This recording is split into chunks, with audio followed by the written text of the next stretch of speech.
Shalom, selamat pagi bagi kita semua, waktu Indonesia Tengah di Bali. Saat ini kita ada di The Throne Podcast. Kita mau membahas tentang Yerusalem. Ya, kita sering buka Alkitab kita ke gereja, kita beribadah, kita dengar pengkhotbah pendeta mengatakan Yerusalem, Yerusalem. Yerusalem itu ada di Israel. Tapi Yerusalem itu juga memiliki makna yang sangat dalam dan sangat memberkati kehidupan kita. Kita akan membahas ini bersama dengan Bapak Gembala The Throne Ministry Bali dengan Bapak Dr. Insinyur Hendrik Pardede, MA. Shalom Bapak. Shalom, shalom. Shalom kepada semua pemirsa yang melihat tayangan kita. Ya. Bapak, hari ini kita mau membahas tentang Yerusalem. Ya. Pasti The Throne memiliki pesan dari Tuhan bagaimana Yerusalem baru itu. Cuman sebelum kita membahas itu Pak, kita mau bertanya dulu Pak kepada Bapak. Gini, Yerusalem itu adalah kota kudus.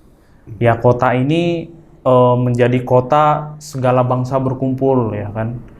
Nah, di Yerusalem di Perjanjian Lama itu seperti apa Pak?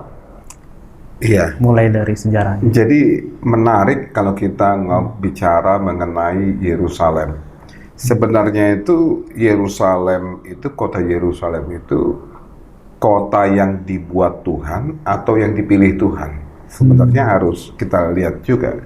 Jadi kalau kita melihat di dalam Perjanjian Lama itu di dalam Yosua pasal ke-10, maka kita lihat bahwa Yerusalem itu sebenarnya sudah ada kotanya itu sebelum direbut oleh Yosua. Jadi bukan orang Israel yang membangun daripada kota Yerusalem, ya, tapi namanya Yerusalem adalah kota damai. Ya, kalau kita dalam Yosua pasal 10 itu sudah ada rajanya, ya, dan ketika orang Israel Yosua merebut itu ya seluruhnya, dan itu menjadi bagian juga sebenarnya menjadi bagian daripada Bani Benyamin, ya. Tapi seiring berkembang, ya setelah itu Raja Daud menjadi raja, maka dia membuat ataupun memindahkan ibu kotanya dari Hebron menjadi ke Yerusalem, ya, ke Yerusalem, sehingga Yerusalem itu menjadi kota raja, menjadi ibu kotanya daripada kerajaan Israel, ya, yang utuh, ya. Karena setelah itu kerajaan Israel itu terpecah-pecah menjadi kerajaan utara selatan, Israel dan Yehuda. Nah, jadi kalau lihat yang pertama ini saya bukan bicara mengenai sejarah dan lain sebagainya, secara rohaninya adalah Yerusalem itu adalah bukan, kita nggak harus menjadi seperti gimana ya, bahwa dibilang kota suci itu turun dari langit gitu ya. Jangan konteksnya itu nggak begitu, karena Yerusalem itu sudah ada, pada waktu bangsa Israel tadi, ya. Tapi kenapa menjadi kota kudus? Itu adalah karena di situ dibangun bait Tuhan. Ya, bait Allah. Salomo itu membangun bait kudus itu di Yerusalem. Di Yerusalem, betul. Di ibu kota kerajaannya. Nah, akhirnya orang Israel datang ke sana untuk beribadah. Ya, artinya, nah, jadi kalau saya mau katakan adalah Yerusalem itu dipilih. Ya, setiap orang itu dipilih. Jadi jangan kita menjadikan sakral yang berlebih-lebihan, tapi justru kita lihat bahwa Yerusalem itu adalah dipilih Tuhan karena ada bait Tuhan. Karena ada orang yang menyembah di hadapan Tuhan. Bukan kotanya itu kudus. Tanpa segala sesuatu. Kalau sekarang kita lihat misalnya kota ini tetap kota lama Yerusalem, ya, kalau kita pergi ke sana itu masih ada penyembahan yang melalui tembok ratapan, ya kan, orang-orang Yahudi masih ke sana. Tapi di sisi timur itu ada kepercayaan lain. Islam buat yang namanya Masjidil Aqsa, gitu. Ya, ada penyembahan. Jadi kalau direbutkan atau diributkan dan lain sebagainya atau apa, sekali lagi kota kudus itu terjadi karena ada bait Tuhan, karena ada Tuhan, bukan karena kotanya yang kudus. Jangan salah, tapi karena ada penyembahan. Karena ada penyembahan kepada Tuhan. Maka dari itu orang Israel setiap Paskah itu datang ke Yerusalem memberikan korban persembahan sama Tuhan gitu ya.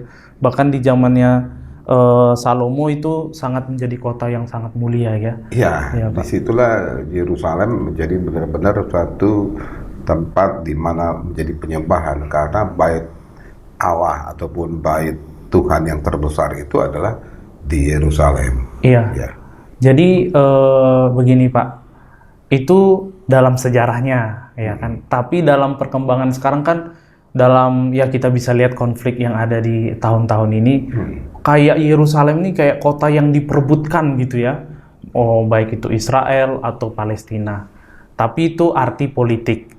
Yang kudus itu karena ada bait Tuhan, orang bersekutu di sana. Nah, orang ini kadang kan menganggap ini kota kudus jadi harus diperebutkan oleh pihak ini, pihak itu, siapa yang mempunyainya gitu ya. Nah, ini pertanyaannya gini Pak. Itu kan di zaman dulu, zaman sekarang. Nah, firman Tuhan dalam kitab Wahyu 21 mengatakan Yerusalem yang baru, itu kan akan diturunkan. Nah, ini gimana nih Pak? Apakah Yerusalem yang baru ini maksudnya gimana Pak? Apakah ada yang diciptain baru nanti di daerah lain? Atau gimana Pak? Karena agak bingung juga ini pemirsa mungkin juga semuanya tentang Yerusalem yang baru ini. Iya. Nah, itu yang tadi saya katakan, supaya mengerti ini jangan dibuat menjadi sesuatu yang bahwa Yerusalemnya yang sakral, kotanya yang sakral, batunya yang sakral dan lain sebagainya. Itu salah. Itu salah. Tapi karena Yerusalem itu tadi dipilih menjadi tempat di mana ada bait Allah, bait Tuhan, dia ada penyembahan. Nah, disitulah akhirnya Yerusalem menjadi dikatakan kota yang kudus. Nah, setelah itu juga ketika dalam kitab Wahyu, maka itu wahyu adalah wahyu kepada Yohanes. Yohanes ketika melihat penglihatan-penglihatan dalam kitab Wahyu, mendapat pewahyuan itu, dia mendapat suatu pewahyuan di dalam roh. Ya. Jadi dia tidak melihat secara fisik, tapi secara alam roh. Itu sebabnya segala sesuatu dalam kitab Wahyu itu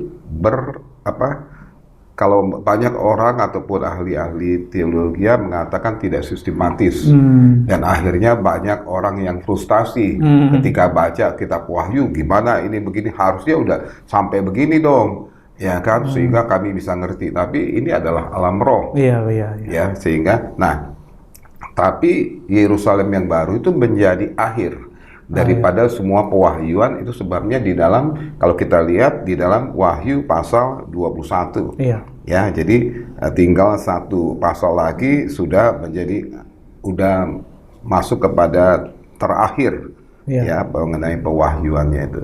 Nah, jadi yang kita lihat tadi adalah seperti tadi, ketika Yohanes mengatakan Yerusalem yang baru, dia pasti berpikir bahwa secara alam roh, bahwa kalau dikatakan itu adalah dia mengatakan karena itulah yang dimengerti oleh orang-orang Yahudi saat itu, bahwa kota kudus itu adalah Yerusalem. Sehingga ketika nantinya Tuhan bertahta atau itulah Yerusalem yang baru. Tapi di sini tetap dikatakan bahwa semua itu adalah ketika Tuhan hadir di tengah-tengah umatnya. Kedatangan Tuhan Yesus yang kedua kali. Jadi terjadinya Yerusalem yang baru itu adalah atas kerinduan Tuhan untuk hadir bersama-sama umatnya. Jadi sebenarnya pengertiannya adalah itu sebenarnya. Seperti nah, kalau di rumah tangga kita misalnya, kita menjadi seorang pendoa, kita bersungguh-sungguh dalam Tuhan hadir tengah-tengah kita. Sebenarnya itu adalah Yerusalem yang baru juga, ya kan? Nggak perlu kita mati dulu untuk ini. Itu secara rohaninya, tapi nantinya secara rohani pengharapan kita, maka kita akan melihat Tuhan itu muka dengan muka. Iya. Nah, oleh karena itu supaya juga pengertian ini banyak kalau kita lihat di dalam Wahyu pasal 21, kalau saya bacakan mengenai Yerusalem yang baru ya. Maka datanglah seorang dari ketujuh malaikat memegang ketujuh cawan yang penuh dengan ketujuh malapetaka terakhir. Lalu ia berkata kepadaku, katanya, marilah ke sini, aku akan menunjukkan kepadamu pengantin perempuan mempelai anak domba. Lalu di dalam roh ia membawa aku ke atas sebuah gunung yang besar lagi tinggi, dan ia menunjukkan kepadaku kota yang kudus itu Yerusalem turun dari sorga dari Tuhan. Kota itu penuh dengan kemuliaan Allah dan cahayanya sama seperti permata yang paling indah, bagaikan permata yaspis jernih seperti kristal. Ya. Yang pertama tadi adalah ini adalah alam roh. Alam roh, ya. Dia melihat pengertiannya adalah dia melihat suatu tempat yang kudus. Dan apa pengertiannya? Ya, semua orang dia akan berpikir bahwa kota yang kudus itu adalah Yerusalem, Yerusalem yang baru. Tapi intinya adalah bahwa itu adalah kota Tuhan. Kota Tuhan, ya, kotanya Tuhan. Dan di sini dibilang banyak juga orang mengatakan Yerusalem baru tuh ternyata di surga tuh kecil, ya, hanya tongkat pengukur. Ayat 16, kota ini bentuknya 4 persegi panjang, Wahyu 21 ayat 16, dan ia mengukur kota itu dengan tongkat itu 12.000 stadia, panjangnya dan lebarnya dan tingginya sama.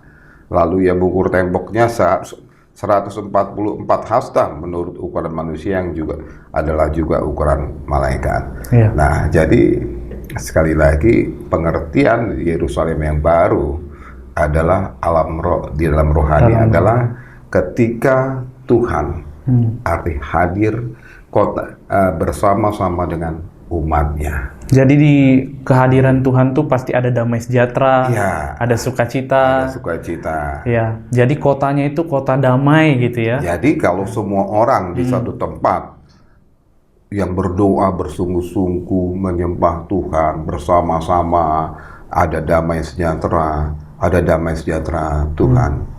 Kota itu menjadi Yerusalem baru. Ya kan, menjadi Yerusalem. Ya kan, kota damai. Nah, itu yang harus dimengerti. Ya, karena dikatakan juga adalah Yerusalem baru turun dari surga. Artinya damai sejahtera Tuhan atau Tuhan turun ke dalam dunia ini.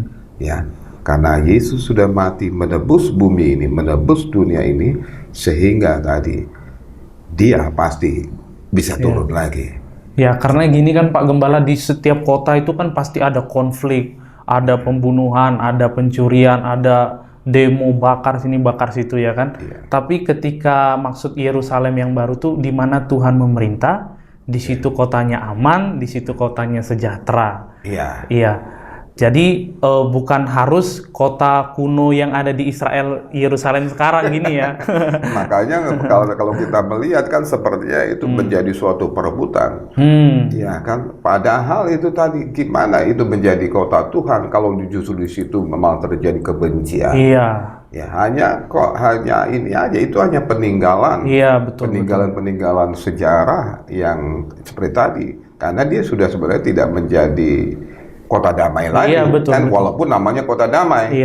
Ya, bahkan mungkin ketika orangnya kita ke sana, apakah kita tanya, apakah di Yerusalem nggak ada tempat yang misalnya tempat anak muda berpesta-pesta? Ya mereka katakan ada aja, dia bilang. Nah itu artinya bukan, tapi walaupun itu kita menghargai. Karena Yerusalem itu adalah kota yang pertama kali Tuhan pilih yang menjadi kota damai di bumi ini. Jadi itu adalah simbol kehadiran Tuhan. Ya, jadi kita menghargai Yerusalem itu sebagai simbol daripada kehadiran Tuhan. Karena Dia pernah datang ke sana. Tuhan Yesus pernah berjalan di sana. Bayangkan, walaupun damai sejahteranya tidak tinggal di situ, karena kenyataan justru terjadi peperangan dan lain sebagainya. Nah, jadi kalau kita lihat kepada Yerusalem yang baru ada turun dari surga kepada bumi, artinya dan di mana Tuhan itu bisa hadir di dalam suatu kota, saya percaya itu adalah Yerusalem baru. Luar biasa Pak Gembala. Baik pemirsa, di sini kita dapat pengertian yang baru gitu ya. Kalau namanya Yerusalem itu bukan secara fisik tetapi secara rohani.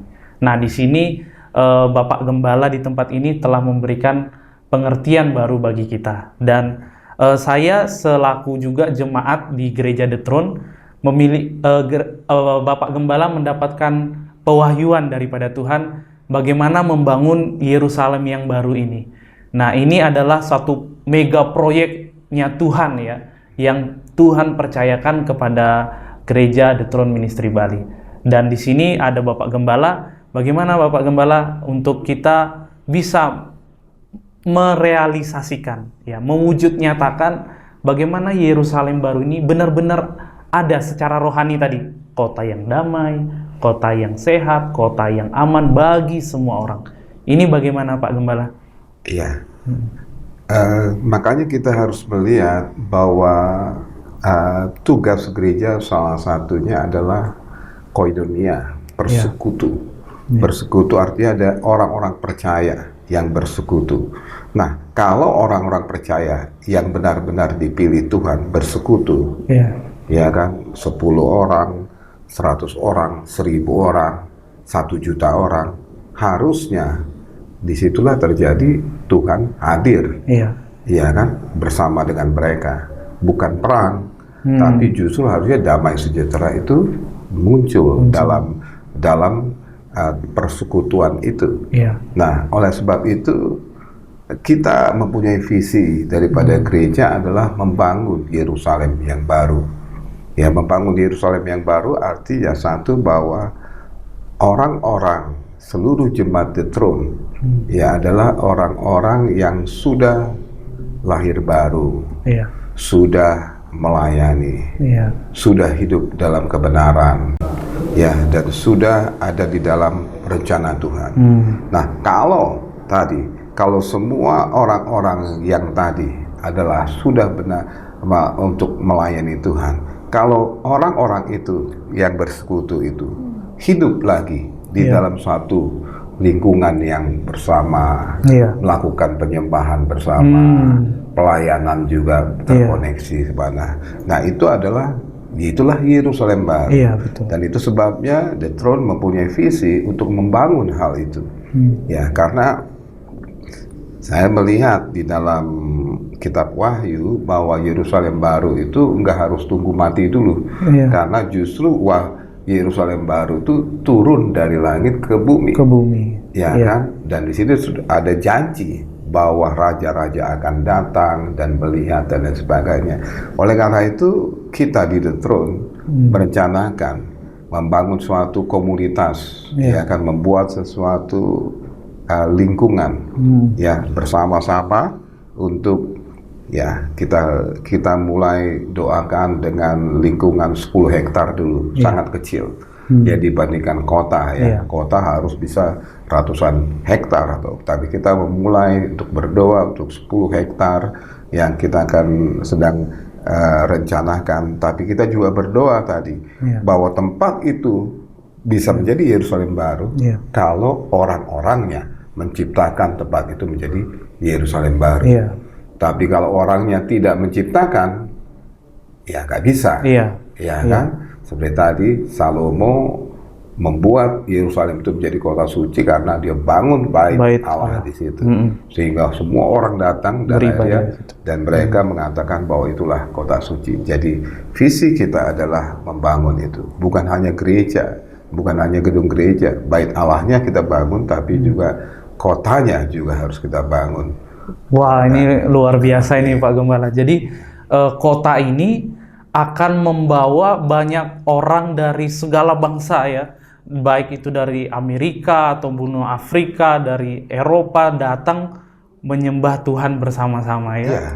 Karena memang saya lihat di Indonesia, artinya kita ini selalu belum ada satu kota yang tadi menjadi kesaksian. Iya, betul. Menjadi kesaksian untuk tadi di dalam penyembahan, Karena kita ini adalah punya spesifikasi bahwa kita masuk di dalam penyembahan, di dalam tahta Tuhan. Iya. Nah, saya mau ini ke belakang dulu. Ya, apa itu penyembahan supaya mengerti tadi bahwa kenapa harus ada penyembahan akan ada Yerusalem baru. Iya. Karena memang Tuhan bertahta Di atas puji-pujian. Jadi tanpa penyembahan Tuhan nggak mungkin datang. Iya.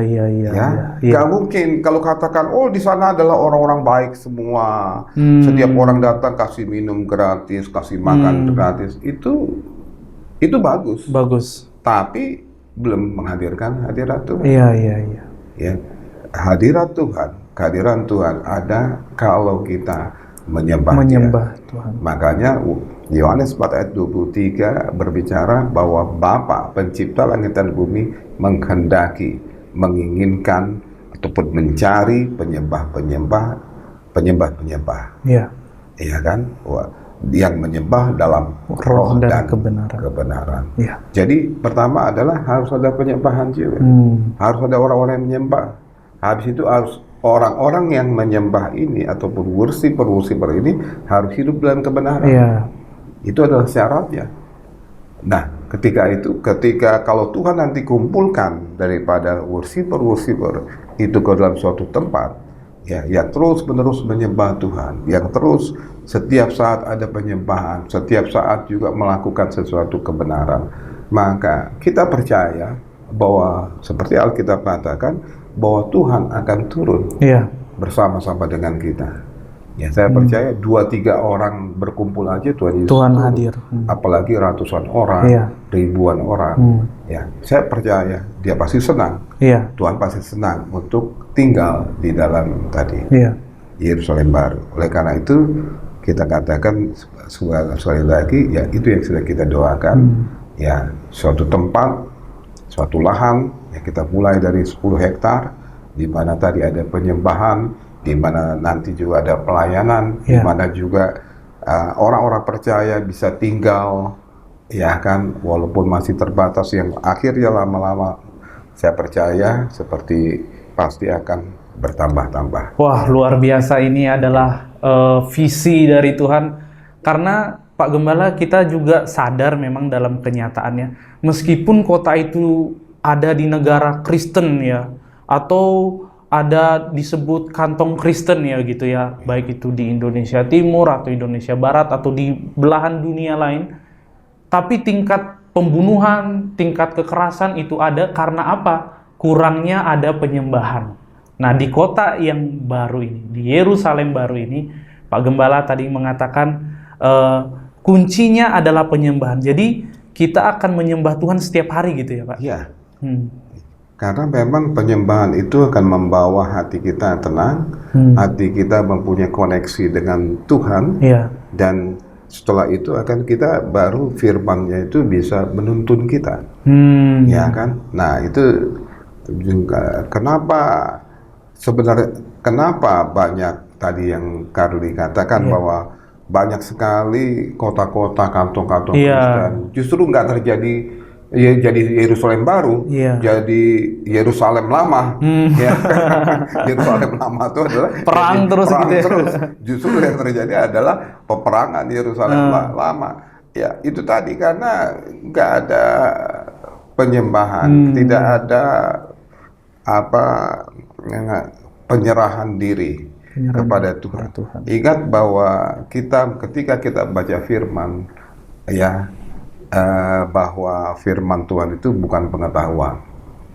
Kita harus dapatkan suatu rema. Firman Tuhan itu bukan hanya segala sesuatu yang dimengerti, ya, dan dipercaya, tapi harus diremakan. Ya, menjadi rema, menjadi tuntunan. Nah, oleh karena itu banyak orang Kristen yang melupakan daripada penyembahan ini. Jadi mereka lebih kepada misalnya, yang penting saya udah baca Alkitab, sudah ngerti Alkitab. Tapi kenyataannya ya justru mengetahui Alkitab hanya banyak juga, kalau hanya pengetahuan akan mendapatkan banyak pertentangan. Ya, hanya perdebatan. Perdebatan. Karena masing-masing memiliki perspektif sendiri, malah Alkitab dijadikan tempat untuk berdebat, saling menyerang. Ini juga ketika kita ngomong begini, ya daripada Yerusalem baru, ini juga saya harapkan ya ini tidak menjadi perdebatan karena kita berbicara mengenai rohani, bukan doktrin, bukan sejarah, bukan apa, bukan. Tapi ini adalah pewahyuan secara rohani. Betul. Ya kan, yang Tuhan suruh untuk kita lakukan. Esensi dari Yerusalem baru itu yang digali hari ini. Puji Tuhan, sungguh luar biasa perbincangan kita, Pak. Kita percaya bahwa Tuhan yang berkata, pasti Tuhan yang menggenapi, agar di dunia ini ada kota kudus Tuhan, ada kota yang damai di Yerusalem yang baru. Ada juga di keluarga kita, ada juga di lingkungan kita, di mana saja berada, ketika ada penyembahan, maka di situ ada damai sejahtera. Sekian Throne Talks podcast hari ini. Sampai jumpa di episode selanjutnya. Tuhan Yesus memberkati. Ya, Tuhan Yesus berkati.